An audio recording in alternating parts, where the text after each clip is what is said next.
I've never been so scared in my life.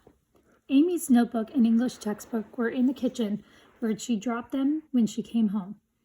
She grabbed them and went back upstairs to her bedroom. Aunt Claire went into the parlor to watch television on the little portable set she'd brought with her from Chicago. They didn't look at each other as they passed in the hall at the foot of the stairs. The bedroom felt chilly and impersonal. Amy dropped her school books on the bed and wandered around, thinking about her cozy bedroom at home. The bureau and desktops were covered with pictures and crystal bottles, the wall bright with posters, snapshots, and pennants. The shelves of the books and miniatures, the friendly clutter. There was nothing in this room to remind her of home except Luann's vase, standing on the top of the bureau. Amy picked it up and ran her finger over the lacquered roses. She would have given anything to see Luann sitting in front of her bed right now. I'm scared, she thought. I've never been so scared in my life. It was bad enough to be screamed at and accused of lying. Aunt Claire was the most up and down person Amy had ever known, but it was the dollhouse and the dolls that didn't stay where they were put. That really frightened her. What was happening in the attic? Who or what had moved the dolls? She went to the window. The night was mild, sweet-smelling, and tinted with a pale wash of moonlight. I can call Mom from school tomorrow and tell her I want to come home. Her mother and Luann would be very pleased. Her father would be disappointed. He really liked the idea that she and Aunt Claire had become friends. Amy turned to the bed and kicked off her shoes. She sat cross-legged with the pillows piled behind her and opened her English book on her lap. But she couldn't concentrate on the assignment. The words ran together when she tried to read. Maybe the ghost, if it was a ghost, had a special reason for moving the dolls. If Amy went home, the reason would remain a secret. Aunt Claire would finish her work on the house and leave. She'd go on believing that Amy had lied about moving the dolls. If there was a ghost, it would be ignored. No one knows. There's a mystery here except me, Amy thought, shivering. I have to stay, even if Aunt Claire hates me. Downstairs, the television murmured. A breeze lifted the curtains, and an owl hooted in the distance. Amy bent over her book and started to read again. The assignment was a detective story. She wished it was something else. A funny essay would have been nice. She was jumpy enough without reading about another dark old house full of secrets. An hour later, she closed the book. She jotted down the answers to the questions at the end of the story, and in the morning, she'd copy them over during her second-hour study hall. She undressed quickly. As she returned from the bathroom, the television clicked off downstairs, and she heard Aunt Claire's light steps moving around the dollhouse as she turned out the lights. Amy closed the door of her room and jumped into bed, pulling up the covers to the tip of her nose. Sleep, she commanded herself. Don't think, sleep. But sleep wouldn't come. She listened to her aunt come upstairs, heard her go into her bedroom, to the bathroom, and back to her room again. What was she thinking now? Maybe she was deciding how to get rid of a no longer welcome house guest. The owl hooted again, closer this time. Amy felt herself drifting half awake, half asleep. Strange thoughts fluttered through her head, scraps of dreams, bits of conversation. She saw Luann holding up a potholder that glittered with golden threads and sparkled with diamonds. She saw Miss Peck, her arm around Luann's shoulders, motioning Amy to go away. She saw Aunt Claire standing in front of the dollhouse, her mouth open in a silent cry. Then she woke up.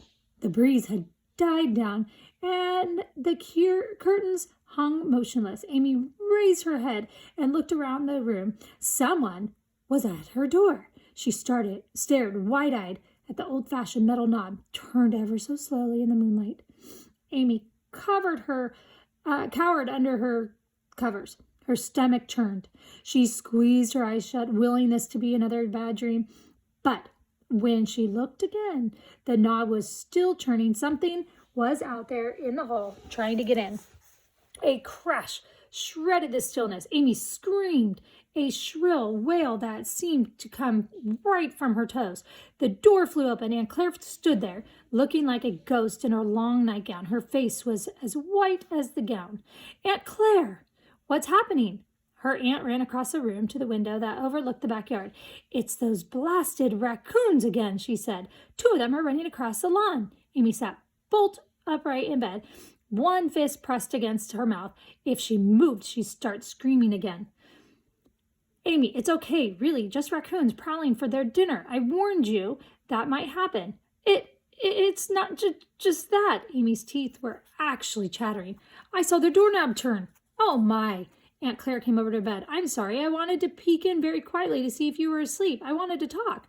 Amy leaped out of bed. For this moment, at least, talk was impossible. The dollhouse, the angry scene in the attic, the moving doorknob, and now the raccoons were too much. "I can't," she began, and gave up.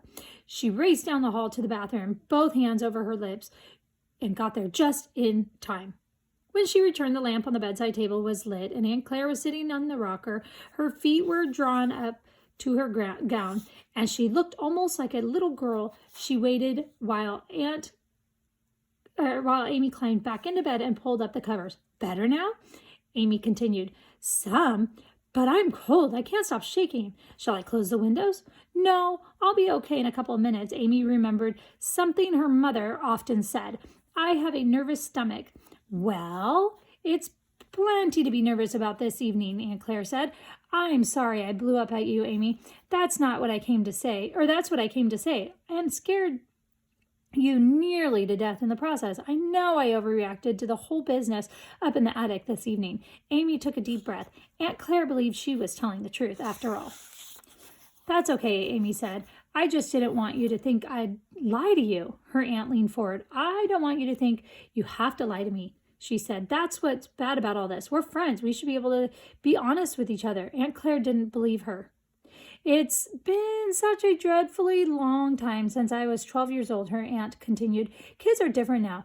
You see so much violence on television, in the movies. I guess I can understand how you might be fascinated by what's happening to your great-grandparents. It was just that seeing the dolls put into the room where Grandma and Grandpa were found that night brought back so much pain," she sighed. "I'm really sorry I made such a scene about it." Amy opened her mouth to protest and then changed her mind. If she denied moving the dolls again, it would only make Aunt Claire angry once more. "I'm sorry, too," she said. "I know you want to forget all about that." "Yes, I do. And it's not just for obvious reasons. The ones you read about in the newspaper. This was a very unhappy house, Amy. At the time Grandma and Grandpa were killed, and for quite a while before. I was engaged to a man they didn't like at all. He was several years older than I was, very handsome, very strong, and he drank quite a bit. Grandpa and Grandma didn't drink at all, and when he came to the house drunk one night, they ordered him out, and I was never to see him again. I was furious. We fought for months. I kept on seeing him secretly and then came home to their lectures. It was awful." She had tears in her eyes. "I told them I hated them," she said in a whisper. "They died thinking that was true." Amy sat up. "Oh, but they didn't believe that," she said. "People say lots of things they don't mean. I do. When I'm mad at my mother, she knows I'm sorry. Later, you can still blame yourself after all this time." Aunt Claire stretched her legs and stood up. "Oh, yes, I can," she said softly. "You don't know how much." She patted Amy's arm. "You go to sleep now," she said. "I know I shouldn't burden you with all this, but after my outburst tonight, I think you have a right to know a little more about what happened and why I'm the way I am, even after all these years." She smiled. "Shall we forgive and forget?" "Sure." Amy lay back. "Thanks for telling me, Aunt Claire. Good night." "Good night." The door closed, leaving Amy with the uncomfortable feeling that Aunt Claire had told only part of what was troubling her, what had really happened in this house so many years ago. Amy wondered if she'd ever know, and what strange things were happening here now. This is a sad place, she thought, and as she had before. The sadness was not just upstairs in the dollhouse. It was all around her.